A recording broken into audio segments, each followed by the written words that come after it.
ঘন্টার হাতে 19 জন বিদ্রোহী তৃণমূল সাংসদের এক্সক্লুসিভ চিঠি। স্পিকারকে পাঠানো সেই চিঠিতে সই রয়েছে কাকলি ঘোষ দস্তিদারের, সই রয়েছে পার্থ ভৌমিক থেকে শতাব্দী রায়ের, এমনকি দেব, রচনা ব্যানার্জি, জুন মালিয়া থেকে সায়নী ঘোষেরও সই রয়েছে সেই চিঠিতে।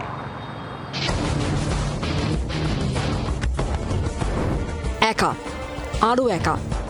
কালীঘাটে ঘরে আরও একা হয়ে পড়ছেন মমতা বন্দ্যোপাধ্যায়। পালা বদলের পর বিধানসভার পরিষদীয় দল আগেই হাতছাড়া হয়েছে। তৃণমূলের সংসদীয় দল মমতার হাতছাড়া হওয়া এখন সময়ের অপেক্ষা।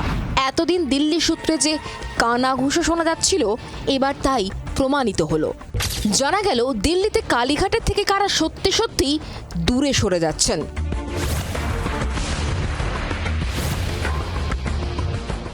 তৃণমূলের 19 জন সাংসদের সই করা একটি চিঠি স্পিকার ওম বিড়লার কাছে জমা পড়েছে। তা আগেই জানা গিয়েছিল তাদের উদ্দেশ্য বিদ্রোহী গোষ্ঠীর সংসদে বিজেপি নেতৃত্বাধীন এনডিএ শিবিরের সঙ্গে যুক্ত হতে আগ্রহী, কিন্তু 19 জন ঠিক কারা তা এতদিন পুরোপুরি স্পষ্ট ছিল না। এবার জি 24 ঘন্টার হাতে 19 জন বিদ্রোহী তৃণমূল সাংসদের সই করা এক্সক্লুসিভ চিঠিতে প্রথম সই বারাসতের তৃণমূল সাংসদ কাকলি ঘোষ দস্তিদারের। তার নামের পাশে লেখা চিফ হুইপ, অর্থাৎ মুখ্য সচেতক। আমি ওনার পাশ থেকে সরে দাঁড়াচ্ছি না, উনি কিন্তু নেত্রী। আমি কাজ করার স্বার্থে যারা যারা কাজ করতে চাইছেন, উন্নয়ন করতে চাইছেন, তাদেরকে নিয়ে আলাদা বসতে চাইছি। চিঠিটিতে দ্বিতীয় সই বীরভূমের সাংসদ শতাব্দী রায়ের। তার সইয়ের পাশে লেখা ডেপুটি লিডার, অর্থাৎ উপদলনেতা। দল এতভাবে খারাপভাবে হারার পরেও দল বিশ্লেষণ করলো না যে কেন দল হারলো বা কিভাবে আবার জিততে পারবো। এই বিশ্লেষণে যখন গেল না, তখন আমার মনে হলো দলের জেতার ইচ্ছে নেই, সেই জন্য আমার ডিসিশন এইটা। 3 নম্বর সইটি দক্ষিণ 24 পরগনার মথুরাপুরের সাংসদ বাপি হালদারের, যিনি অভিষেক বন্দ্যোপাধ্যায়ের কাছের লোক বলেই পরিচিত ছিলেন। এরপর চিঠিতে বর্ধমান পূর্বের সাংসদ শর্মিলা সরকার, হাওড়ার প্রসূন বন্দ্যোপাধ্যায়, কোচবিহারের জগদীশ মশুনিয়া, বোলপুরের অসিত মাল, বাঁকুড়ার অরূপ চক্রবর্তী এবং ঝাড়গ্রামের সাংসদ কালীপদ সোরেনের সই রয়েছে। স্পিকারকে লেখা চিঠিতে 10 নম্বরে রয়েছে ঘাটালের সাংসদ দেবের নাম। কয়েকদিন আগে যিনি জোর গলায় মমতা বন্দ্যোপাধ্যায়ের পাশে থাকার আশ্বাস দিয়েছিলেন। বিদ্রোহীদের তালিকায় সই রয়েছে মেদিনীপুরের সাংসদ জুন মালিয়া এবং ব্যারাকপুরের সাংসদ পার্থ ভৌমিকেরও। রাজ্য রাজনীতিতে পার্থ অভিষেক ঘনিষ্ঠ বলেই পরিচিত ছিলেন।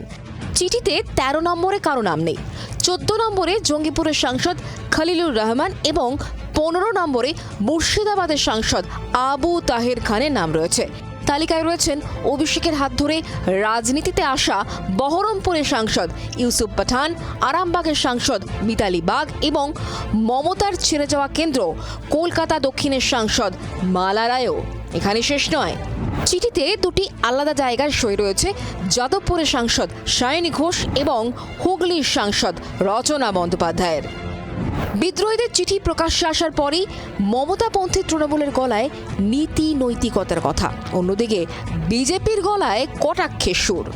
এরা তৃণমূলের প্রতীকে নির্বাচিত হয়েছিলেন, তৃণমূলের পক্ষ থেকে সব সাপোর্ট পেয়েছিলেন, মমতা ব্যানার্জি এদের হয়ে প্রচার করেছিলেন। ওদের ইলেকশনও ছিল না, ওরা হঠাৎ করে বিজেপির উস্কানিতে দলত্যাগ করেছে।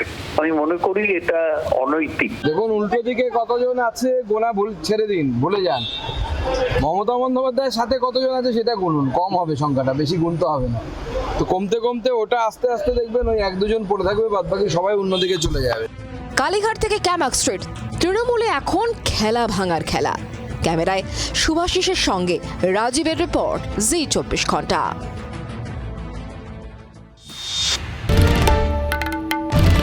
বাংলার আওয়াজ, বাঙালির আবেগ, জি 24 ঘন্টা।